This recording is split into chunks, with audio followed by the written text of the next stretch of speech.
Broadcasting live from the Albay PIO News Center, providing you the most exclusive news updates from all over the province. This is 12 o'clock Newsbreak.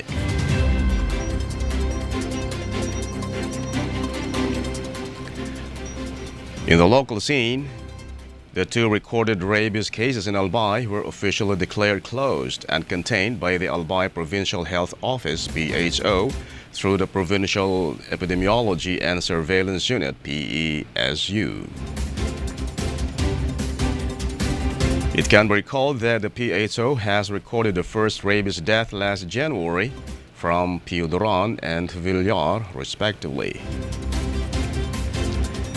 PHO and PESU assured the public that immediate execution of an epidemiological investigation, the strict monitoring, case finding, and line listing of all suspected close contacts from the affected communities will be done to easily contain the virus from spreading. In other story, the Bicol Center for Health Development, Bicol CHD, under the Department of Health, DOH, has recently launched a bi-weekly video magazine show entitled BHW Me, Be Healthy with Me, which aims to promote health literacy and create awareness about the health services provided by DOH. The show will use social media to raise awareness about different diseases and how to prevent them, according to Dr. Monroy Isaiah Mancilia, the head of the Non-Communicable Disease Prevention and Control Cluster and Health Promotion Unit. Mancilia said that BHW-Me aligns with the Universal Health Care Act's 8-point active agenda and President Ferdinand Marcos Jr.'s directive to improve public knowledge and awareness of the government's health development efforts. In other news, the Department of Information and Communication Technology, DICT, on Thursday turned over 100 tablet computers to the Department of Education's DepEd Schools Division office in Catanduanes. The gadgets will be given to teachers of Alternative Learning System ALS in Island Province. The ALS is a program under the DepEd that offers out-of-school youth and adults a chance to acquire basic literacy and complete basic education. Serving as a practical alternative to formal education, ALS combines both non-formal and formal learning methods. For the school year 2024 and 2025, there are 8,234 enrollees in ALS in Catanduanes.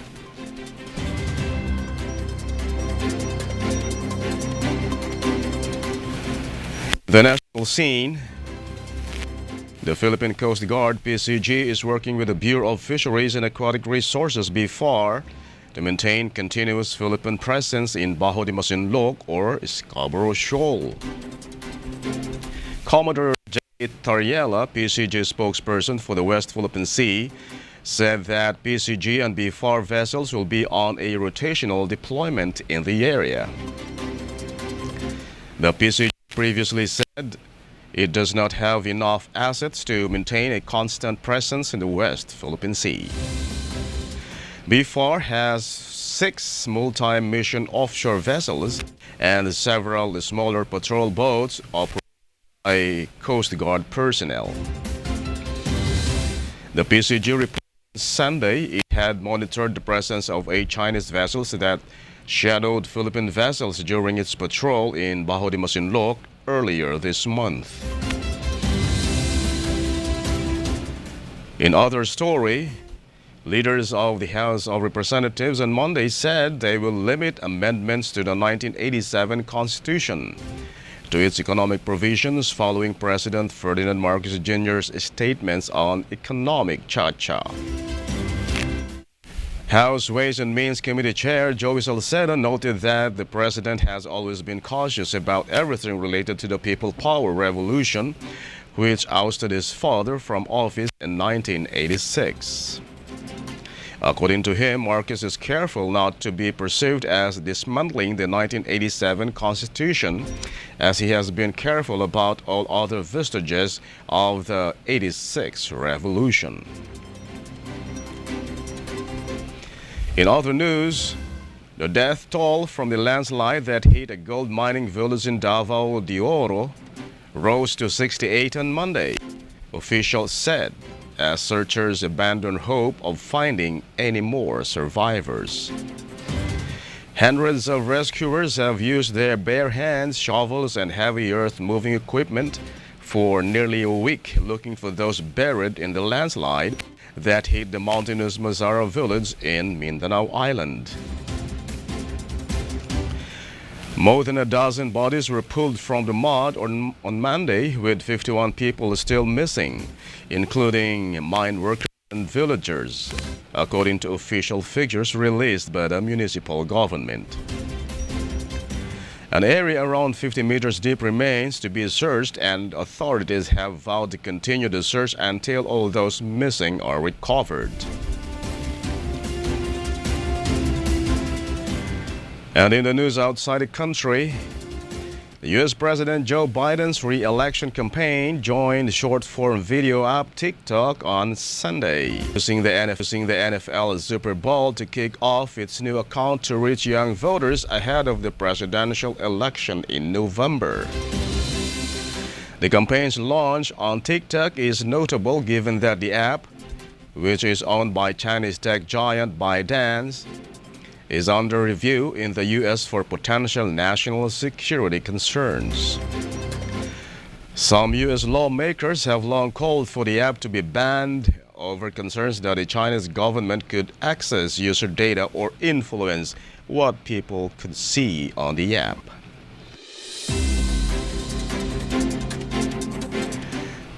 TikTok has maintained that it would not share U.S. user data with the Chinese government and has taken substantial measures to protect the privacy of its users.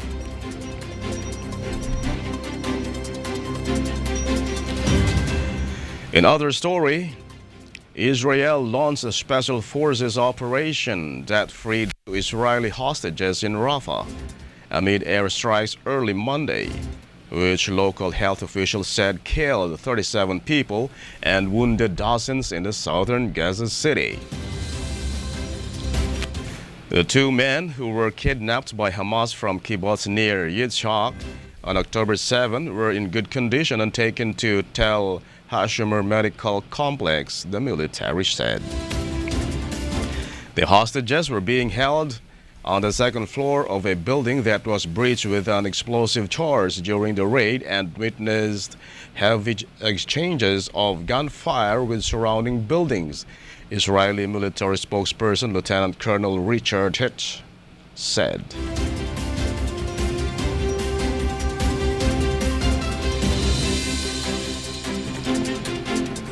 And finally, in the news outside the country, a federal judge ordered Elon Musk to testify again in the U.S. Securities and Exchange Commission's probe of his $44 billion takeover of Twitter, giving the regulator and the billionaire a week to agree on a date and location for the interview.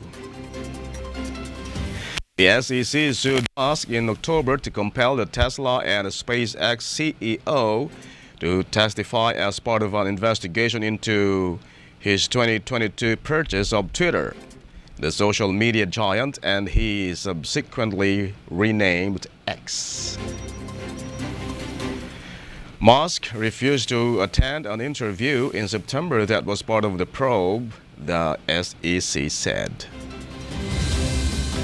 The agency is examining whether Musk followed the law with filing the required paperwork about his purchases of Twitter stock, and whether his statements in relation to the deal were misleading.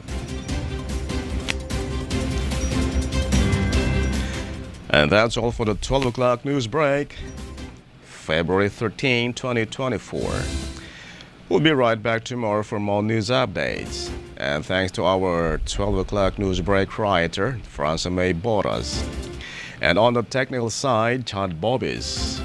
our Provincial Information Officer, Attorney Mary Luduca Castillo, and under the supervision of our Governor, Attorney Ansel Grex Legman, I am Greg Hallare. Thank you for subscribing. Hello, this is Greg Hallare, Department Head ng Albay Public Safety and Emergency Management Office. Suportan na po ang Albay PIO TV dahil na po kita din maaraman, masasabutan, information, manawag sa mga pangaipo, manawag sa disaster, manawag sa development. Sa tuya po, dahil paglingawan na magdanong day, dahil napula po niya sa tuya tabang. Salamat tabi sa tuya po. Hello Albayanos! Iniibitahan po namin kayo na tangkilikin ng sariling atin, ang Albay PIO TV na naglalayo na maghatid ng presko at makatotohanan at napapanahong balita mula sa lokal, nasyonal at maging sa labas ng bansa para sa ating mga kababayan sa Albay. Mapapanood ito mula 8:30 hanggang 9:30 ng umaga sa Albay Provincial Information Office 2023 official Facebook page. See you!